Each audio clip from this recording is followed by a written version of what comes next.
3 things that are, is this 3? Sometimes I have to check, guys. Math is, not my thing. 3 things, though, that are holding you back from becoming the player that you can be or a pro. Let's go.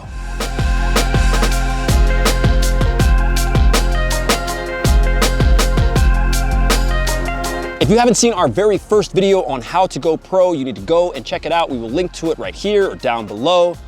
The points in there are going to remind you that you have to make the decision to go pro. You have to make the decision to become a better player. You have to be disciplined. You have to be persistent. You have to be consistent.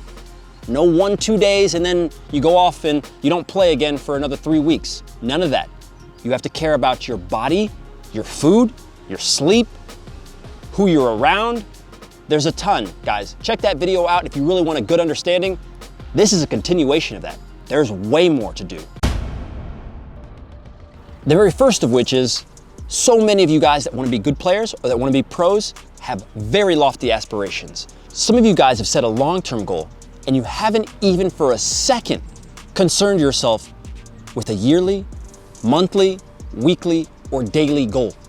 How do you think this is going to happen if everything you're doing every day, every week, every month, every year isn't leading you towards this goal? All right? You have to break it down. It has to get chunked down like this. So those of you hoping to play for Real Madrid, hoping to be pros, hoping to make your varsity team, hoping to nutmeg everybody and be the best scorer on the Sunday league, whatever it is, you've got to do something right now on your daily habits that is going to lead you to a week that looks like, this is what the goal scorer in the Sunday league would look like, right? And then this is what a good month looks like for somebody who is going to become a pro. And what that is, if we just want to break this down, guys, you have to have at least an hour or 2 a day where you are focused on your game. That might be watching the game, that might be playing, that might be working on your strength, your coordination, your speed, your agility. But it has to happen. And you have to look at this month, this day, all this stuff. If you can't do that, you won't get anywhere. Time will not fix anything for you. It won't do anything. It's not just going to magically make you a better player. The time will pass, but don't get lazy in your mind, all right? It's a mental weakness that I see a lot of players and a lot of young players have, is that they just assume that things will get better with time, that evolution makes you a better player. No, it doesn't. Evolution will also remove you, all right? It's just going to take you out, and the guys who care, it's going to push them up. That's what time will do. Time is just going to show you what you've done with all of the things, right? So if you're, why is there a bee attacking me right now? Do I just look, I probably look good in my gear. It's probably a jealous little bee. You can buy this on Unisport, dog. Anyway, so time won't fix anything. You can't just leave things up to chance. That's the other and huge part that I've seen from players who think and who actually are good as they're young, but just see as time goes on, what happened? They thought that they would always just be the tallest person on the field. You would always be the fastest person on the field. That doesn't work. That's not gonna work out well for you. If you're that young player right now who's scoring all the goals because you're faster than everybody, it's not gonna work out. You have to add more. The guy that I always love citing about all this is Ibrahimovic.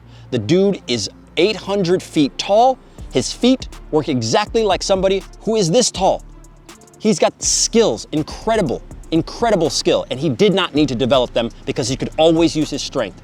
He's Ibrahimovic, and he's a great player because he developed extra skills. You have to do the same. Last but not least, because we will have another continuation, there's so many things, and after so many years as a pro, guys, I can tell you that this book is endless. If I wrote a book about what you need to know as a pro, it would be this big, but there always are little key points. Don't go it alone. And that means from all sorts of things. If you think I'm gonna be a pro, and I'm gonna get there, you're gonna have so many people that are also gonna work in your favor. Teams, coaches, scouts, parents, friends, family, right? Other people are gonna have to be helping you on your journey, which is why we talked about in the other video, at least I hope we did, about networking, all right? And I don't wanna go too much into it now because I wanna focus on you and your actions, but you guys cannot go it alone. If you need help with training, if you need help trying to figure out what the best food to eat is, ask. use your friends. Do not go this whole journey alone. You are going to have ups and you're going to have downs. And when you're up, you think no one can touch you. And when you're down, you're thinking, okay, well, that's when you need other people, all right? So use these points to actually make yourself a better player, a better person. And if you do these things correctly and you look at the other things that we've talked about, you, my friends, will become a baller. Like, comment, and subscribe. Check out everything from us here at Unisport. We got you covered, and we will see you guys in the next video. Right after this crossbar, you thought for a second we weren't gonna do it? You thought for a second we weren't gonna do this crossbar. We're gonna do it right here, boy. There it is, boy. Oh, it's a good day today. It's a good day today. We'll see you later. Peace out.